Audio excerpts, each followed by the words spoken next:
Karachi studio में मुजाहिद बरेलवी और एहतशाम इस्लामाबाद में दूसरा पहलू में खुशामदीद कहते हैं। हमारे आज के मेहमान हैं वफाकी वज़ीर मोहतरम मखदूम फैसल सालेह हयात साहब। पहले जो गुफ्तगू तो खैर इत्तेहाद और फिर ये जो मसाइल होते हैं कोलिशन गवर्नमेंट के, इस पर हो रही है। जी एहतशाम, मखदूम साहब से कहाँ से गुफ्तगू आगाज़ करेंगे आप? जी मेरा ख्याल है शुरू करते हैं जो जिस पे मखदूम साहब बहुत मशहूर हुए थे और जिस पे बड़ी मार्कतुल्लाह इनकी डिबेट भी हुई थी राजा परवेज़ अशरफ से, वो रेंटल पार्क प्रोड्यूसर के हवाले से। मखदूम साहब, इस वक्त सिचुएशन ये है कि सुबह भी हेयरिंग इस पे होने जा रही है। 3 हेयरिंग में आप नहीं गए, आप केस आपने बनाया था और बहुत लोग खुश हुए थे कि एक बड़ा पावरफुल केस बनाया आपने। पावर जनरेशन जो बाहर से रेंटल पावर लेके आ रहे थे, अब कल भी हेयरिंग है, आप नहीं जाएंगे। आपका मुझे वो बयान याद आ रहा है जब गवर्नमेंट में आप शामिल हो रहे थे कि मैं कैबिनेट में शामिल होकर इसकी पुरजोर मुखालफत करूँगा। लोग तो कहते हैं कि आप नहीं समझते आपने लोगों को मायूस किया है इसको परसू ना करके। एहतशाम साहब, रेंटल पावर का जो केस था, इसमें कोई शक की बात नहीं कि मैंने उसको इनिशिएट किया 2-2.5 साल पहले, और मुझे खुशी है, मुझे फ़ख्र भी है कि मैंने अपनी एक कौमी ज़िम्मेदारी, मेरी पार्लिमानी सियासी ज़िम्मेदारी तो थी ही सही, लेकिन मेरी कौमी ज़िम्मेदारी समझकर मैंने परस्यू किया। और सुप्रीम कोर्ट पाकिस्तान ने मुझे उसमें विंडिकेशन भी दी जब उन्होंने 5 अरब रुपया जो था मेरी एप्लीकेशन पे और मेरी इस पटिशन पे उन्होंने वापस करवाया, और भी मज़ीद 17-18 अरब रुपया 14 अरब रुपया रहता है जी, हाँ दरकार है 14 अरब रुपया जी।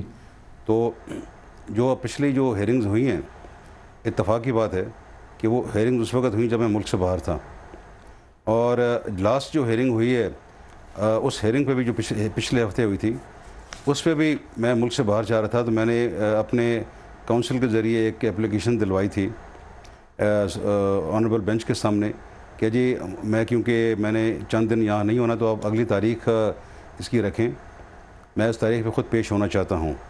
कल हेयरिंग में इंशाल्लाह मैं वहाँ खुद जाऊँगा वहाँ पे जी।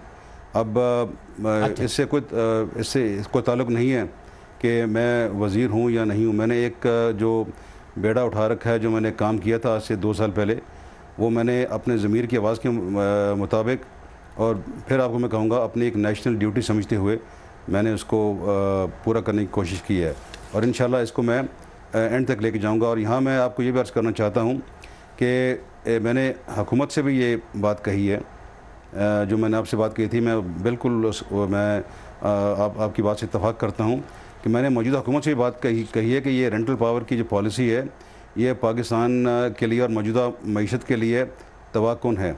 आप इससे जितना जल्द छुटकारा हासिल कर सकें आप कीजिए, क्योंकि ये मेरा सब्जेक्ट नहीं है, मेरी वजारत नहीं है, ये किसी और के पास कलमदान है।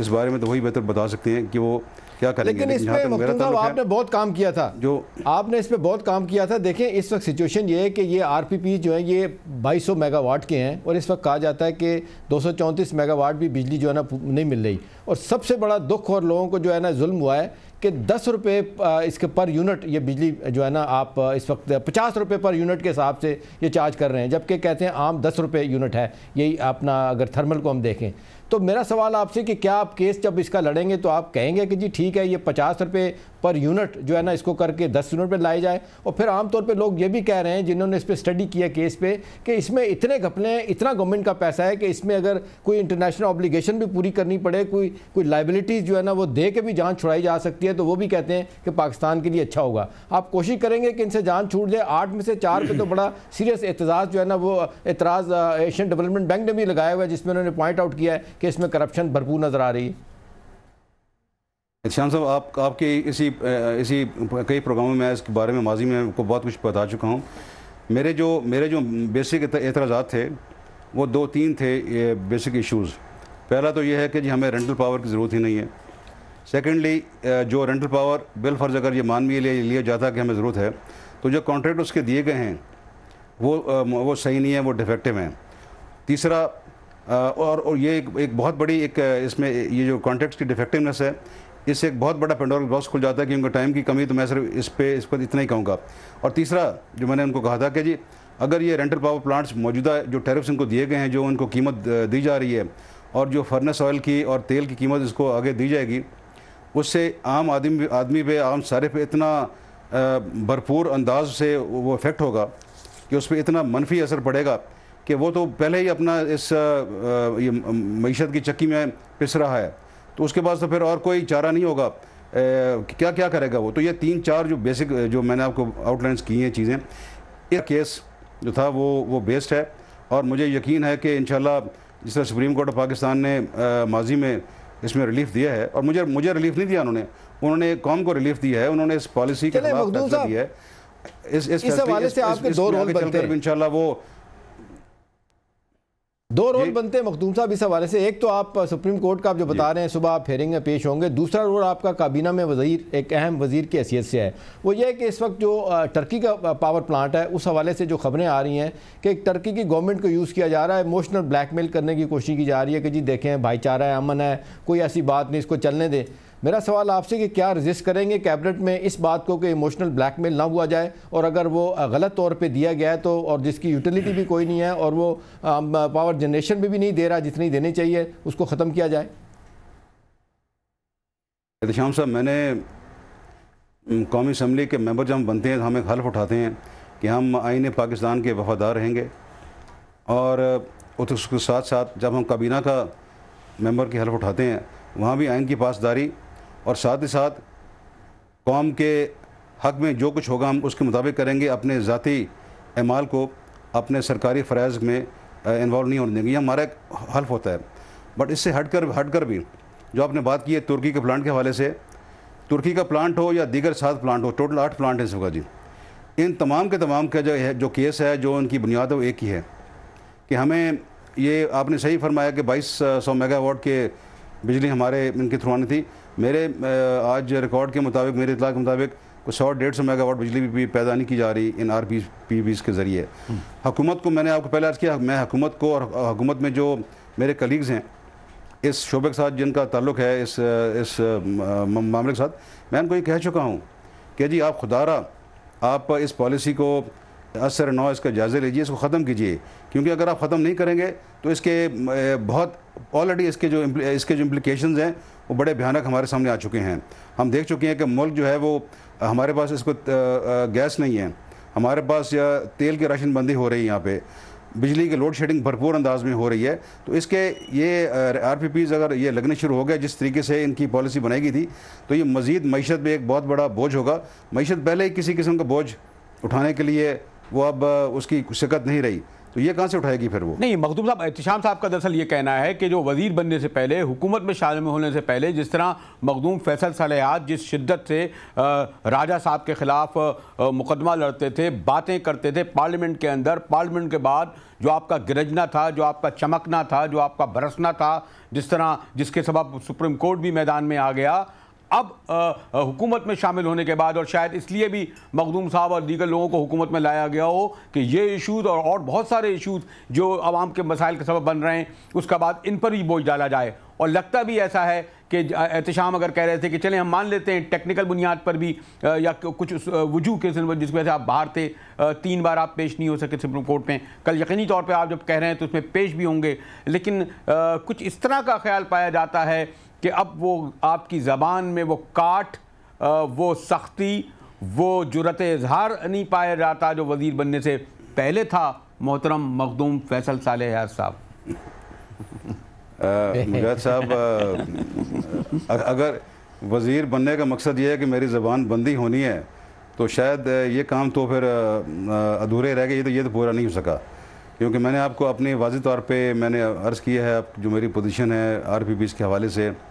लेकिन यकीनन क्योंकि मैं हुकूमत का हिस्सा हूँ, अब बन चुका हूँ मैं जी, माजी में मैंने तनकीद की उन पर, अब मैं उनको अपनी आरा के मुताबिक, अपनी राय के मुताबिक जो मेरे जहन में बेहतर पॉलिसियाँ हम बना सकते हैं और उन पे बेहतर तरीके से जो रोड मैप हम आगे बढ़ा सकते हैं, मेरा काम है उनको ये अपनी जो आरा वो उनको फराहम करनी, और मैं वो कर रहा हूँ।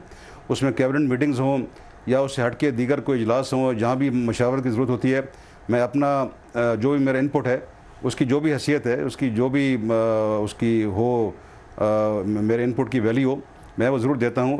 And I call a spade. इसमें ये कदम कोई बात नहीं है। क्या रिएक्शन होता है जब आप काबीना में ये मसला उठाते हैं काबीना में जब मसला उठाते हैं, जब आप बहस करते हैं इसके ऊपर, आप इसकी पुरजोर मुखालफत करते हैं, प्राइम मिनिस्टर और बाकी लोग क्या कहते हैं? क्योंकि आमतौर पे जो लोग जिस वजह से परेशान हैं, लोग समझते हैं हमें धोखा दिया गया, वो ये था कि कहा गया था जी कि दिसंबर 2009 में लोड शेडिंग ख़त्म हो जाएगी इन रेंटल पावर की बुनियाद पर। वो तो लोड शेडिंग के बाद तो आप देख लें जो लाहौर में राइट्स हुए, पंजाब में पावर राइट्स हुए, कहाँ से कहाँ मामला चला गया। मेरा सवाल आपसे कि क्या काबीना में कोई सॉफ्ट कॉर्नर है प्राइम मिनिस्टर का, बाकी लोगों का, कि ये RPPs चलने चाहिए, या आप समझते हैं कि अगर इस पर सख्त फैसला सुप्रीम कोर्ट भी देता है और वो तो बात की बात है, एज ऑफ दिस मोमेंट आप क्या समझते हैं? काबीना में वजीर और प्राइम मिनिस्टर इस सारे रेंटल पावर के मसले को क्या समझते हैं कि इसको हशप कर दिया जाए, खामोश हो जाए, या क्या किया जाए?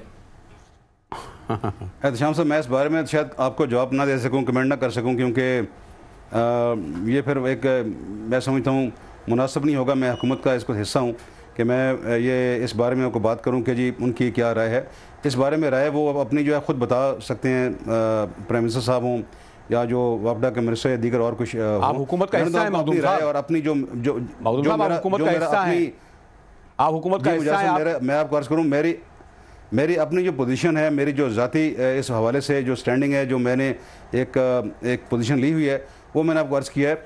इसमें किसी किस्म का कोई लचक नहीं आई, कोई चेंज नहीं आई, कोई ना आएगा इंशाअल्लाह ताला। जैसे मैंने आपको पहले कहा, कल मैं इंशाअल्लाह ताला जाऊँगा वहाँ पे सुप्रीम कोर्ट पाकिस्तान में। बिकॉज देखें ना, हुकूमत का एक जिसमें प्राइम मिनिस्टर भी बड़ी दफ़ा कह चुके हैं कि हम अदलिया के हर फैसले को मनोवन तस्लीम करते हैं और करेंगे उसको। तो सुप्रीम कोर्ट के फैसले को तो जो फैसला माजी में भी आया उस पर भी उन्होंने उसको कबूल किया, और इंशाल्लाह आइंदा भी जो आएगा हुकूमत के तो ये बड़ी क्लियर कट पॉलिसी है कि हमने अदलिया के हर फैसले को मन वन इन लेटर एंड स्पिरिट उसको तस्लीम करना है। तो अगर इस पर कोई फैसला आता है RPP इस पर कल या उसके बाद, यकीनन उस पर भी वो ऑनर बाउंड होंगे, उसको वो मन वन उसको तस्लीम करें और उस पर इम्प्लीमेंटेशन करें। हम यहाँ तक आए तो ज़रा एक दो ऑब्जर्वेशन भी सुन लें, क्योंकि मैं तो आप गुफ्तगू कर ही रहे हैं। ज़रा सी एक पहली ऑब्जर्वेशन सुनते हैं जो हम आप गुफ्तगू करें मखदूम साहब से।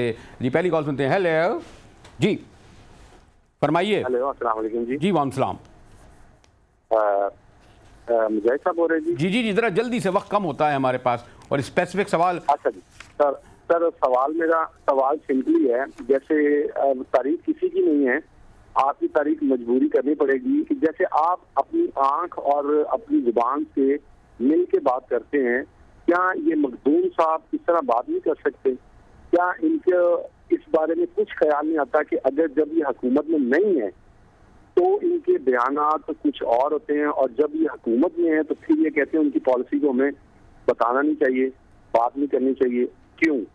क्या इनको कभी तो ऐसा ख्याल आता होगा कि नहीं, ऐसी बात नहीं है मेरा ख्याल। मैं तो आके मिला रहा हूँ, जरा मेरे ख्याल सामने ही है और आके बिल्कुल मिला के बात कर रहे हैं मखदूम साहब। एहतशाम के साथ तो इस्लामाबादी में बैठे हैं। चले एक और ऑब्जर्वेशन सुन लेते हैं। 12 लिखी आपकी ऑब्जर्वेशन थी, सवाल नहीं था, जरा ये आंखों की बातें थी। खैर जी, जरा दूसरे सवाल सुनते हैं। जी हेलो जी, अस्सलाम वालेकुम। जी वालेकुम सलाम।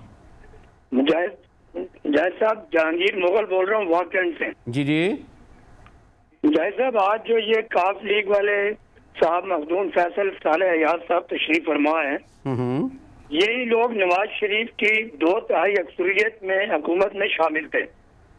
मुशर्रफ ने जिस वक्त ये हुकूमत खत्म की और आमरीत मुसल्लत की, तो ये तमाम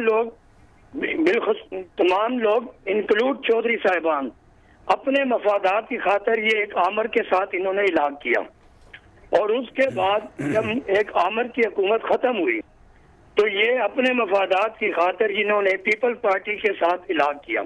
इनका आवाम के मसाइल से इनका कोई हकीकत का दूर का भी वास्ता नहीं। ठीक है जहांगीर मुगल साहब, आपका खुद ऑब्जर्वेशन है, इसमें सवाल नहीं आया, लेकिन फिर एक और आखिरी कॉल सुन लेता हूँ, फिर इसका मखदूम साहब बिल्कुल जवाब देंगे। अब तो कोई पॉलिटिकल सवाल हो गया, जरा टेक्निकल हम लोग एहतशाम जरा बिजली पानी और ये चाह रहे थे कि जरा एक और कॉल सुन लेते हैं। जी हेलो अस्सलाम वालेकुम। जी वालेकुम सलाम। मखदूम साहब से मेरा सवाल है। जी कहाँ से बात कर रहे हैं, कौन साहब? मैं कराची से बात कर रहा हूँ, सैयद शौकत रज़ा ज़ैदी। जी शौकत साहब। तो मखदूम साहब, सवाल मेरा ये है कि मखदूम साहब चाहे अपोजिशन में हो, हुकूमत में हो या मिनिस्टर हो, मखदूम साहब को हक की बात करनी चाहिए। ये सीट तो आनी जानी चीज होती है, आज है कल नहीं है, लेकिन स्टैंड अगर आपने एक चीज पर लिया है तो खुदा को हाजिर नाजिर जानकर उस पर कायम रहें। अरे ज़ैदी साहब स्टैंड लिया जो है अभी तो देखे। जी सुन लिया। चले मैं ख्याल आखिरी सवाल का पहले जवाब सवाल हो गए, ऑब्जर्वेशन में आखिरी सवाल का मैं ख्याल है उनको ये जो आप सवाल कर रहे थे वो रिलेटेड है मैं ख्याल है एहतशाम के करोड़ों लोगों को, इनको खास तौर पर क्योंकि बिजली की लोड शेडिंग का या उसके मसाइल का हर आदमी शिकार होता है, इसलिए ये ख्याल था कि मखदूम साहब की बड़ी एक वोकल आवाज़ थी और आप शायद उनका ये ख्याल है कि वो धीमी ना पड़ जाए, आवाज़ दब गई है, लोग ये महसूस करते हैं आवाज़ दब गई है मखदूम साहब की। जी मखदूम साहब ये हमारे सब दोस्तों ने जो बातें की हैं उनकी मैं इज़्ज़त करता हूँ। ये ऑब्जर्वेशन आई हैं, सवाल तो शायद इसमें नहीं था। मैं वो जवाब आपको पहले भी दे चुका हूँ जी कि मैं एक सिटिंग मिनिस्टर होते हुए मैं गवर्नमेंट का हिस्सा होते हुए मैं कल सुप्रीम कोर्ट में अपनी उसी पटिशन के लिए जा रहा हूँ। और सिर्फ मैं एहतशाम साहब और मुजाहिद साहब आपकी इतला के लिए मैं ये अर्ज़ कर दूँ कि मैं सिर्फ सुप्रीम कोर्ट में इस रेंटल पावर के हवाले से अभी तक नहीं गया। सुप्रीम कोर्ट पाकिस्तान ने मेरे मिनिस्टर बनने से पहले एक 12 करोड़ की एक लैंड ख़रीदी गई थी हमारी मिनिस्ट्री ने, उसका एक सुओ मोटो एक्शन लिया हुआ था उन्होंने। मैं जब मिनिस्टर बना तो मुझे इस केस का इल्म हुआ तो मैं ख़ुद, हालांकि मेरे पर कोई किसी किस्म की कोई प्रेशर नहीं था, ना मुझे उन्होंने बुलाया था सुप्रीम कोर्ट पाकिस्तान ने, लेकिन अदलिया की इज़्ज़त मलूज़ खातिर रखते हुए, उनके वक़ार को और अपनी कौमी ज़िम्मेदारी को देखते हुए मैं ख़ुद उस केस में 2 दफ़ा पेश हुआ हूँ चीफ जस्टिस साहब के बेंच के सामने, जहाँ मैंने ये उनको बड़ा क्लियर कट ये अर्ज़ किया कि जी ये जो आपने सुओ मोटो एक्शन लिया वो ये सही है, इसमें घपले हुए हैं इस केस में, ये जो ज़मीन का जो केस है हमारा ये 12 करोड़ के हवाले से। तो मैं तो देखें, मैं तो अपने जो मैंने जो स्टैंड लिया था कि मैंने हक़ को हक़ करना है, मैंने ये मेरे लिए, मैं वजारतों का देखें 25 साल से वजारतें कर रहा हूँ, मेरे लिए वजारतें को माने नहीं रखती और मेरे लिए अपनी एक पार्टी है उसके हवाले से उन्होंने फ़ैसला किया, मैं उस पार्टी के फ़ैसले के तहत मैं पाबंद था कि मैं उसमें उनके साथ चलता। मैं मेरा जो ज़मीर है, जो मेरी पोजीशन जो कल थी वो आज भी वही है और आप कल भी देखेंगे, कल आने वाले हक को आप हक कहते हैं। एक बात और भी हक के तौर पे बता दें कि इस वक्त जो बड़ी मुस्लिम लीगें हैं, आपकी या नून की है, बड़ी बहुत अरसे से बात चल रही है कि इनको इकट्ठा किया जाए। जब इलेक्शन का वक्त आता है तो फिर ये कहा जाता है कि वोट बैंक आपका जो है ना वो बढ़ जाता है। अभी क्या सूरत हाल क्या है? कहा जाता है कि नवाज शरीफ साहब बड़े स्टबन थे, लेकिन एक स्टेज आई पिछले महीना 1.5 महीना पहले, उनका मूड बन गया कि आपको लाया जाए वापस। कुछ लोगों को तो वो खैर नहीं शायद कबूल करते ना, आपके लिए भी मसला होगा पर्सनली उनके पास जाना, उनके लिए भी कुछ लोगों के नाम ऐसे हैं जिनको नहीं कबूल करते। लेकिन जब ये फाइनली नवाज शरीफ साहब ने बहुत अरसे के बाद ये कहा था कैबिनेट से बाहर आ जाए, हम आपके साथ बातचीत करने के लिए तैयार हैं, तो मेरा बुनियादी सवाल है कि इस वक्त इलेक्शन के तनाज़र में क्या आपको इकट्ठे होने के कोई चांसेस दूर दूर तक नहीं? हम ख्याल वाले तो अब डेफिनेटली उनके पास चले गए हैं, नवाज शरीफ साहब के पास। ये एहतशाम साहब, मुझे नहीं लगता कि अब वो स्टेज रह गई है जहाँ कि अब हमारा और नून लीग का इत्तेहाद दोबारा हो जाए। और तो सियासत में कोई हर्फ आखिर तो नहीं होता कुछ, यानी वो कहते हैं ना जी, politics is the art of the improbables. लेकिन अब वो आई थिंक अब हम उस स्टेज से आगे गुजर चुके हैं, हम क्रॉस कर चुके हैं उस लाइन को।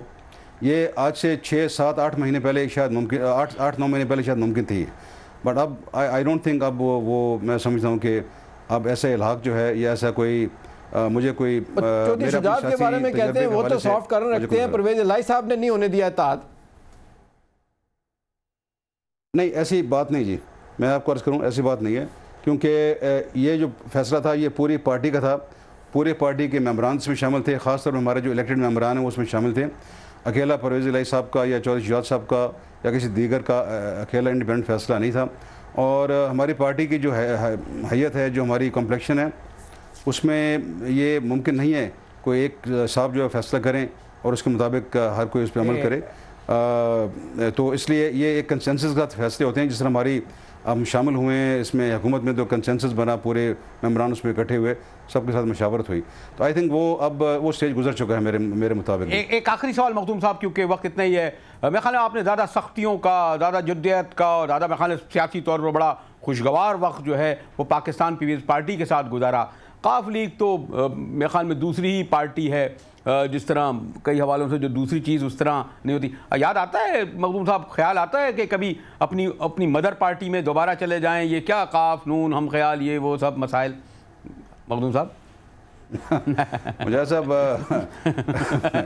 देखें, ख्याल की बात नहीं, बट वो जो मैंने 28 साल अपनी ज़िंदगी के सियासी ज़िंदगी के गुजारे हैं पीपल्स पार्टी में, मेरे लिए आज भी वो दौर है, वो सियासी तौर पे बड़ा सुनहरी दौर रहा है और मैं उसको कभी भी फरामोश नहीं कर सकता। और यकीन मानिए ये परसों इंतकाल हुआ मोहतरमा नुसरत भुट्टो साहिबा का, जिनको मैं ख़ुद अपनी वालदा का दर्जा मैंने हमेशा सारी ज़िंदगी उनको दिया, बल्कि पूरी पीपल्स पार्टी जो थी उनको उसी हैसियत से उसको वो देखती थी। अल्लाह ताला उनको जन्नत में आला तरीन मकाम दिलवाया अपना। पार्टी जो है जी, अब मुजाहिद साहब, मैं पहले भी कई दफ़ा कह चुका हूँ कि मैंने पार्टी में शामिल हुआ था 77 में, जब जुल्फ़िकार अली भुट्टो शहीद इसके चेयरमैन थे। मुझे ये फ़ख्र है कि मैंने उनके साथ भी काम किया और तवील अरसा मैंने शहीद मोहतरम बेनज़ीर भुट्टो साहब के साथ भी काम किया। मेरी दुआ है कि जी ये पार्टी जो है वो भुट्टो साहब के असूलों के मुताबिक खड़ी रहे और चलती रहे।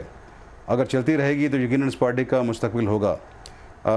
अगर ये उससे हट गए तो मुझे कहने में कोई हिचकिचाहट नहीं कि मुझे और भी ज़्यादा अगर क्यों कह रहे हैं, अगर क्यों कह रहे हैं ना, आप तो हट ही गए ना, जब भी तो ये उसूलों पे नहीं चल रही थी, हट गए ना। और ये नहीं हट गए क्योंकि लोग तो शिकायत करते हैं कि वो पार्टी हटने से तो नहीं हुआ जी।